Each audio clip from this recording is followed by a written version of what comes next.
Hi guys, this is Ales from Ales Gaming TV, and this video is about how we can start strong here in Sololevelingarise. For this one, I will just share all the things I've learned about the game by participating in the early access and doing tons of trial and error. Also, I will put the most important tip at the end of this video, so be sure to watch till the end for you to have all the knowledge of an early access player. But before we begin, if you would love to see more Sololevelingarise content, then please like and subscribe. This will really mean a lot to me, and it will give me more opportunities to reach more players all over the world who need guidance and a little bit of entertainment on their journey. So enough said, and let's jump right into the video. Ales Gaming TV. So first, it is advisable for you to reroll for the recommended weapons and hunters before you continue playing a specific account. Sololevelingarise is a gacha game, that's why luck will be a big factor for you to progress much faster. But don't worry, the reason why I said it is advisable is because the game is actually F2P friendly. So even if you don't get any SSRs on your first pull, you will still be able to get good units once you are able to get more draws by completing missions or story quests. Keep in mind that you can even clear the game without any SSR units, but since the game has a PT system for its gacha, you're 100% guaranteed to get a copy of an SSR once you hit a certain threshold.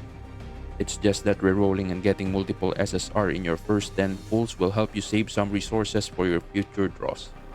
Next will be choosing a weapon to prioritize. In this game, you will have a ton of weapons once you spend your draw tickets, but you should only focus on those SR or SSR weapons that actually fit your playstyle. For me, meta is not really that important for this game since SLA is still not that competitive. So what I suggest is for you to preview the skills and effects of all SR and SSR weapons you get, then just choose what you really like. Some players are stuck at things they don't really like just because they follow a certain guide or meta. That's why choosing a weapon that you really want will be a much wiser decision. Aside from that, almost all SSR and some SR weapons are evenly matched when maxed out, and your damage output in the game will mostly depend on the way you use your characters or units. So feel free to choose what you really like. Next, we'll be focusing on 3 hunters. This one will be totally different from the weapons since some hunters are significantly stronger than the others. That's why I highly suggest that you choose at least one hunter between Jiwoo, Emma, or Byungwoo, since all 3 of them will give you a huge boost when it comes to your progress. Also, it's best that you only focus on 3 hunters at the early stage of the game since your resources will not be able to keep up if you try to upgrade all the hunters that you will get. Next will be upgrading your skills. I highly suggest that you focus on upgrading 2 to 4 skills that you often use for your daily routines when you're still in the early game, since your materials for upgrading your skills will definitely not be sufficient if you try to upgrade everything all at once. This is also one of the main reasons why many of us in early access experience a gold shortage, since we're eager to upgrade everything that we can just to have a higher total power. So it's best that you upgrade 2 break skills followed by your QTE since you will be able to use them always when performing follow-up attacks. Next will be knowing how to efficiently farm gates. Gates are one of the main spots where you can farm different upgrade materials for your account to progress. So knowing all the benefits of different gates will separate you from a player who just clears anything that it thinks is rare and then has a ton of useless materials. And just to give you a quick tip, always keep in mind that the blue gates are the only gates that you can consider to be as valuable as the red ones, since they will give you artifact enhancement materials that will significantly boost your total power. That's why not farming blue gates just because it is common is the biggest mistake you'll ever make here in SLA. Next will be farming the highest instance and encore dungeon possible. Many of us waste our entries when we're starting in the game since we farm low tier dungeons. However, the best possible way for you to get strong in the game much faster is to get those higher level artifacts. You don't need to get legendaries right away since a level 45 blue rarity artifact will always be much stronger than the level 35 legendary. So try to push for a higher tier encore and instance dungeon as much as possible. Next will be upgrading your artifacts.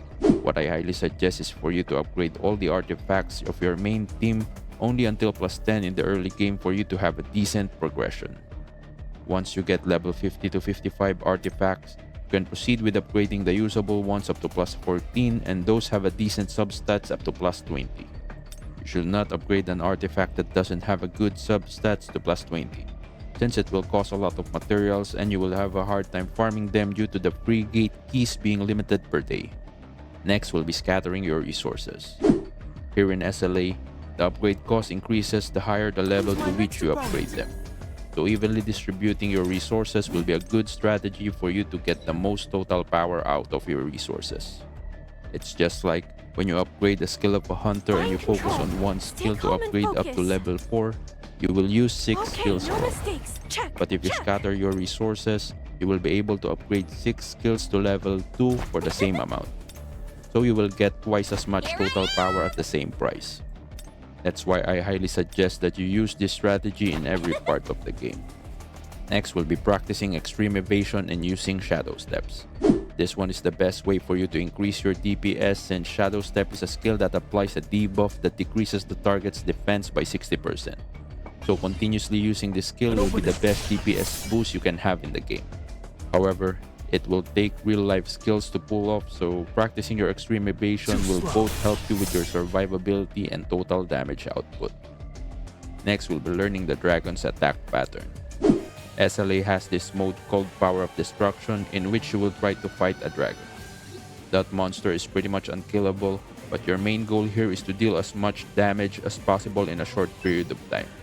So having you learn how its attack patterns work will significantly increase your damage output and accumulated points. Take note that this is very important since the reward for this one will be upgrade materials and some powder of blessing stone that you can use to strengthen your whole team. Next will be maximizing your draw tickets. For those people who play Genshin Impact, I'm sure you're already aware of this. In gacha games, you will not need to pull for every single limited character or weapon unless you have a lot of real-life money to spend. So checking out your current lineup and deciding if the new character will be a good addition to your team is the best thing to do first before deciding if you're going to pull for that banner. Unless you're the type of collector who wants to have all the hunters and weapon, then that's fine. Even on your standard banner, you should just focus on at least 2 hunters and 2 weapons. Then just let the future pulls decide if you will get all the hunters and weapons available, since there's always a chance that you will get a different unit that is not included in your rate up list. By using this strategy, you will have a higher chance of unlocking more OP advancement levels for your hunters and weapons. So for my last and most important tip, you should know more about how you build your stats, artifacts, hunters, and shadows. This actually needs a more in-depth discussion. That's why I created 4 full and updated guides that you can find on my channel for you to use as a resource to have the knowledge of an early access player. The advantage of starting with the global release is that there are already a ton of guides you can check on different social media platforms. So be sure to check every guide that you might find interesting. Many content creators have spent most of their time learning the game in the past few weeks so that we can share it with the community and help you have a better progression than every one of us. So be sure to check them out as well. Whether they have 3 subscribers or a million, give them still a chance to share their guides with you. So that's it. I hope I was able to help you learn more about how you can start strong here in Sololevelingarise. You can comment down below if you think I missed some information or if you have any suggestions on what we should tackle next. Also, remember to play this game at your own pace, never get burnout, and always have fun. Till next time, peace!